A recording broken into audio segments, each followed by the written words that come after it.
কিরে, তুই কোন দলের তখন সভাপতি না গর্ভবতী হলু? তোর দলের নামটা যেন কি? দেখ, তুই কবারে পাস না, ওটা সভাপতি, গর্ভবতী নয়। আর আমার দলের নাম হচ্ছে সিবিপি।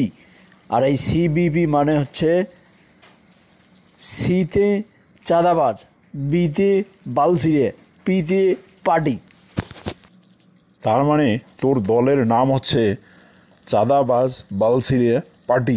আচ্ছা, তোর এই দল কি ক্ষমতায় যাইবে এবার? বলিস কি, অবশ্যই যাবে। আর আমরা যাওয়া মাত্রই সংসদ বসে বিল পাস করবো। যে ব্যক্তি চাঁদাবাজি হ্যাট্রিক করবে পাবে, তাকে আমরা নোবেল পুরস্কার দেব। বন্ধু, তোদের মতো রাজনীতিবিদদের নিয়ে খুবই কষ্ট লাগে। কেননা তোরা অনুমান ভিত্তিক কথা বলিস। ক্ষমতায় যাওয়ার আগে জনগণকে হাজারটা বালতি বালতি আশা দিয়ে পরবর্তী সময়ে যখন নির্বাচিত হয়ে যাস তখন আর ওই জনগণের কোনো খোঁজ থাকে না।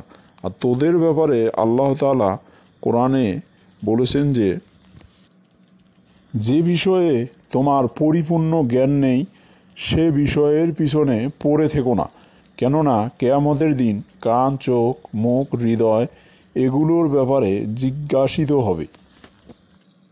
এর মানে হচ্ছে কেয়ামতের দিন মানুষের বিচার শুরু হলে মানুষ মুখ দিয়ে মিথ্যা বলবে, তখন আল্লাহ মানুষের মুখটাকে বন্ধ করে দেবেন। তারপর তার চোখ কথা বলবে, তার কান কথা বলবে, তার শরীরের প্রতিটি অঙ্গ প্রত্যঙ্গ যেটা দিয়ে সে গুনাহ করেছে সেটা বলবে। আল্লাহ পবিত্র কোরআনের আর এক আয়াতে বলেছেন যে অনুমান ভিত্তিক মিথ্যাচারীরা ধ্বংস হোক, অর্থাৎ মিথ্যুক আল্লাহর অভিশাপ প্রাপ্ত। কেবল সভাপতি হলুম রে, চিন্তাধারা ছিল মাল কামে গর্ভবতী হয়ে যাব, কিন্তু তুই আমার আশাটা মাটি করে দিলু।